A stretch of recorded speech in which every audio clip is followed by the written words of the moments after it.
Fui pedir ajuda ao vizinho hétero tarde da noite, quando a água do cano estourado já inundava meu apartamento inteiro em Almada. Pedro abriu a porta de pijama amarrotado, cabelo despenteado e olhos ainda pesados de sono, mas o seu olhar mudou no instante em que viu a minha cara de pânico e ouviu o barulho distante da água a correr no meu lado do prédio. Entra, Miguel, pelo amor de Deus, não fiques aí a molhar-te todo, disse ele, puxando-me para dentro sem hesitar. Eu tremia, não só do frio da chuva de novembro, mas de tudo o que carregava há meses, a volta recente de Londres, a sensação de que a minha vida em Portugal era um regresso ao armário que eu julgava ter deixado para trás, e agora esta emergência estúpida que me obrigava a bater à porta do homem que todos no bairro chamavam de o hétero perfeito. Pedro Ferreira, 36 anos, eletricista autónomo, viúvo há 4 anos, pai do Luís de 14, fã do Benfica e da cerveja fresca depois do jogo. Um homem que eu sempre via de longe a consertar motos na garagem ou a jogar futebol com o filho no parque, alguém que parecia tão sólido, tão normal, que eu nunca me permitira olhar 2 vezes. Ele vestiu rapidamente um casaco velho por cima do pijama, pegou na caixa de ferramentas e atravessou o corredor comigo em silêncio. A água já chegava aos tornozelos no meu olo.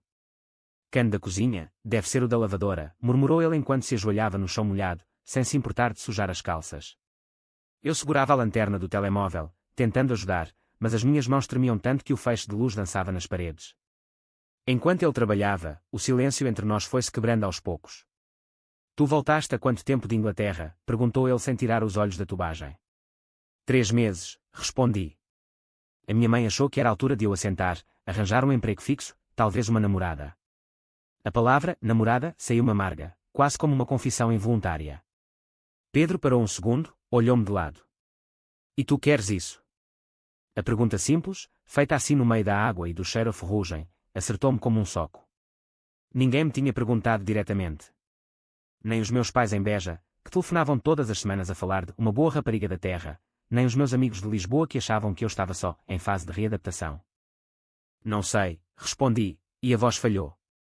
Às vezes sinto que voltei para o mesmo sítio de onde fugi aos 22. Pedro não disse nada durante uns minutos, só o som da chave inglesa a apertar. Depois, quando o jorro parou e ele se levantou, limpando as mãos à t-shirt, olhou-me fixamente. Sabes, Miguel, a vida às vezes obriga-nos a usar máscaras tão pesadas que esquecemos como é a cara por baixo. O coração deu-me um salto. Ele continuou, voz baixa para não acordar o filho do outro lado da parede. Quando a minha mulher morreu, eu pensei que o mundo acabava. Tinha de ser forte pelo Luís, ser o pai que ele precisava. Mas antes dela, antes de tudo, houve alguém. Um rapaz na tropa, em 2008. Nunca contei a ninguém. Nem à minha mãe, nem aos meus irmãos. Fingi que foi só confusão de juventude. Casei, tive o Luís, construí esta vida que toda a gente elogia. Ele engoliu em seco. Mas aquela noite que passei contigo a consertar este cano foi a primeira vez em anos que me senti visto. Não como o viúvo forte, não como o pai, mas como eu sou. Fiquei parado, a água a pingar dos meus sapatos, o mundo a girar mais devagar. Pedro Ferreira, o vizinho hétero, acabara de me dizer, sem rodeios, que tinha escondido uma parte de si durante quase 20 anos. E o pior, ou o melhor, é que eu sentia exatamente o mesmo. A conversa continuou até às 3 da manhã. Sentámo-nos na minha cozinha ainda molhada, a beber café quente que ele preparou na máquina dele e trouxe. Falámos de Londres, dos meus namoros escondidos lá, do medo de voltar e enfrentar a família que ainda rezava para que eu endireitasse. Ele contou-me como o Luís, às vezes, perguntava porque é que o pai nunca trazia ninguém para casa. Tenho medo de o magoar, confessou. Quando finalmente me deitei, já quase de madrugada, não conseguia dormir. A imagem de Pedro, com as mãos calejadas e o olhar vulnerável, não saía da minha cabeça. Pela primeira vez em muito tempo, senti que alguém me via de verdade.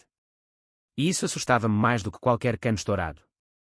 Os dias seguintes foram estranhos e ao mesmo tempo cheios de uma luz nova. Acordei com o telemóvel a tocar, era a minha mãe de Beja, a perguntar se eu já tinha falado com a filha da vizinha, aquela rapariga tão simpática que trabalha no banco. Desliguei o mais depressa que pude, com o peito apertado. Desci para agradecer a Pedro.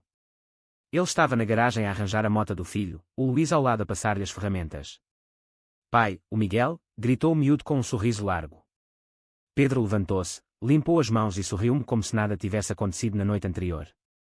Mas os olhos diziam outra coisa. Café, ofereceu. Sentámo-nos os 3 no pequeno pátio atrás do prédio, com vista para o Tejo cinzento. O Luís falou sem parar de futebol e de um jogo que queria ir ver ao estádio.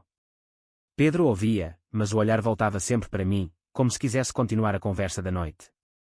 Quando o miúdo subiu para fazer os trabalhos de casa, ficámos os dois sozinhos. Obrigado por ontem, disse eu.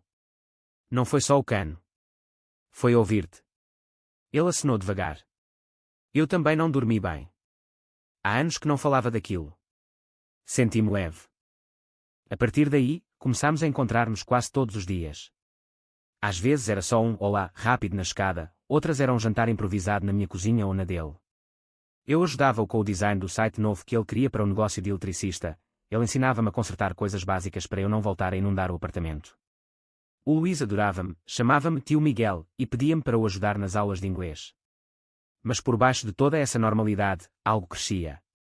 Eu apanhava-me a olhar para as mãos dele quando ele segurava uma chávena, para o modo como o cabelo caía na testa quando se ria. E sentia culpa. Ele era viúvo, tinha um filho, era hétero para o mundo inteiro. Eu não queria ser o homem que complicava a vida de alguém assim. Uma tarde, enquanto caminhávamos ao longo do rio depois de levar o Luís ao treino de futebol, Pedro parou de repente. Miguel, eu não sou hétero.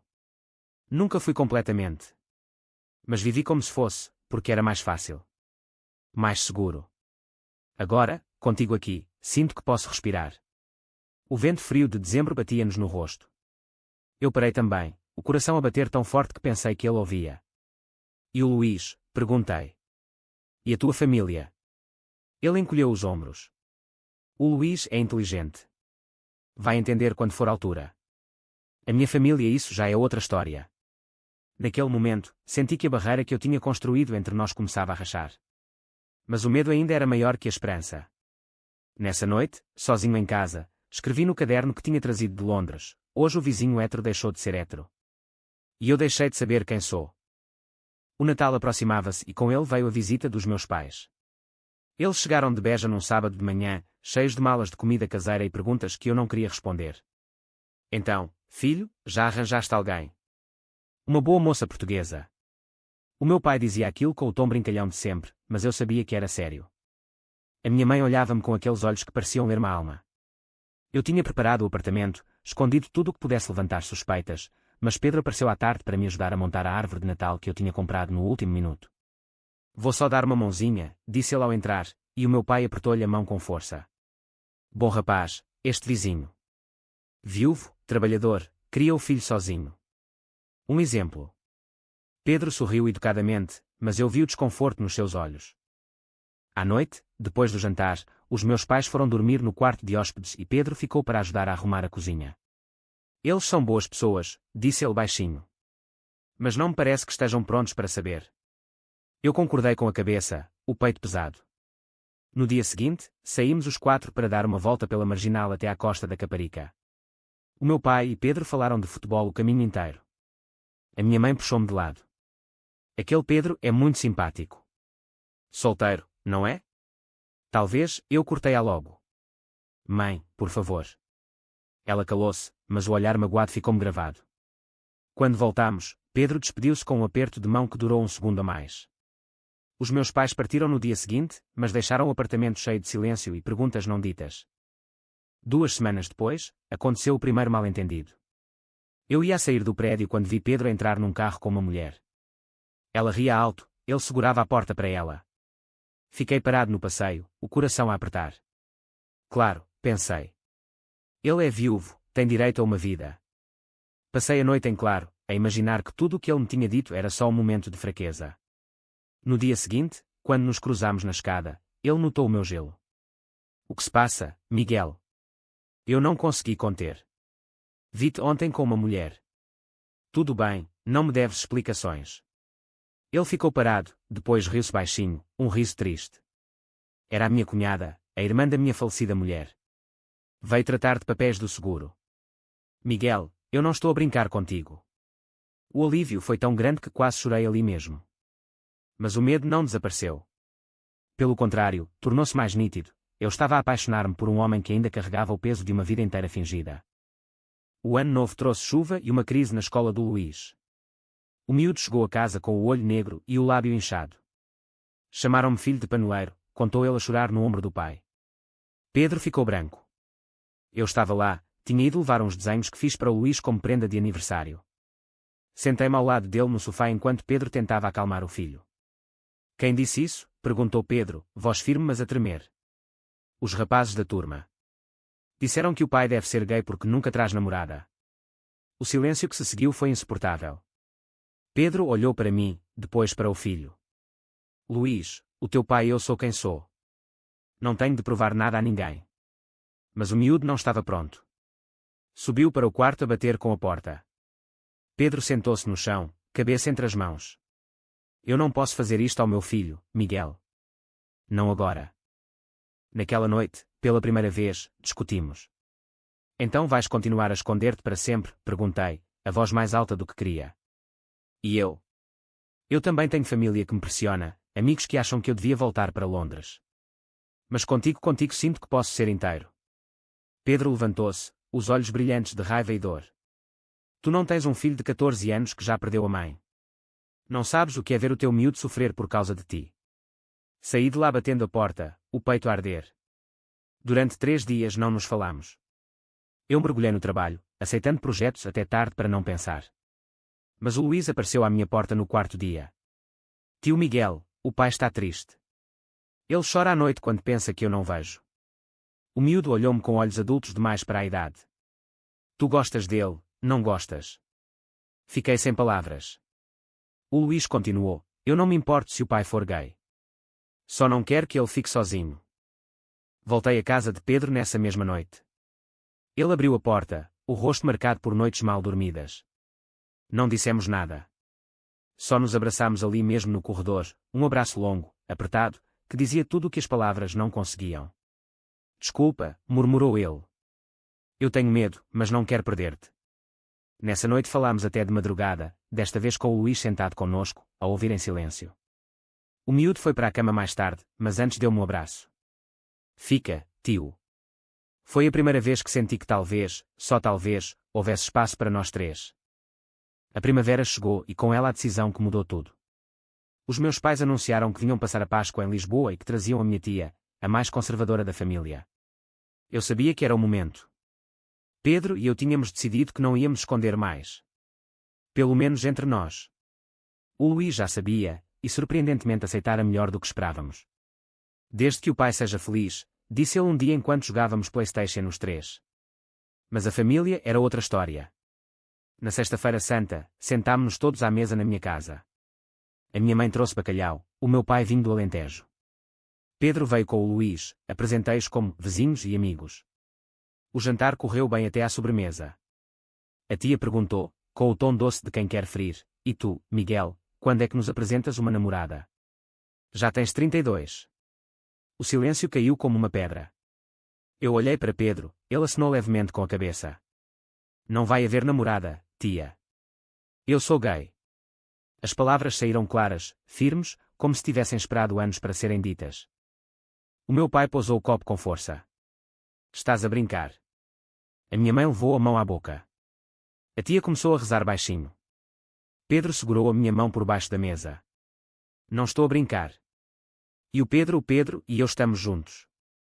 O caos que se seguiu foi previsível, gritos, lágrimas, o meu pai a sair para o terraço a fumar nervosamente. O Luís ficou ao meu lado, pequeno mas firme. O meu pai também é gay, e é o melhor pai do mundo. As palavras do miúdo calaram a sala por um instante. A minha mãe chorou, mas depois, lentamente, abraçou-me.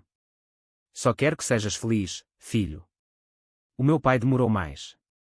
Só no dia seguinte, quando Pedro o levou a ver o Tejo ao amanhecer, os dois falaram homem para homem. Se magoares o meu filho, mato-te, disse o meu pai. Pedro respondeu, se eu magoar, mate-me primeiro. Mas a vitória teve preço. No trabalho, um colega mais velho começou a fazer comentários velados.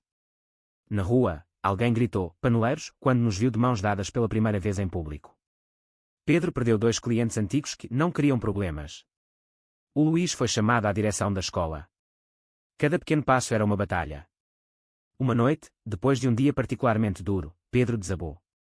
Talvez seja demasiado. Talvez devêssemos voltar atrás. Eu segurei o rosto dele, não. Nós já vivemos escondidos tempo demais. Agora vivemos. O verão de 2025 chegou quente e cheio de luz. Pedro e eu alugámos uma casinha pequena na costa da Caparica para passar as férias com o Luís. A praia, o mar, as noites longas a conversar na varanda. Os meus pais vieram visitar-nos uma vez, ainda hesitantes mas a tentar. O meu pai até jogou futebol com o Luís e Pedro na areia.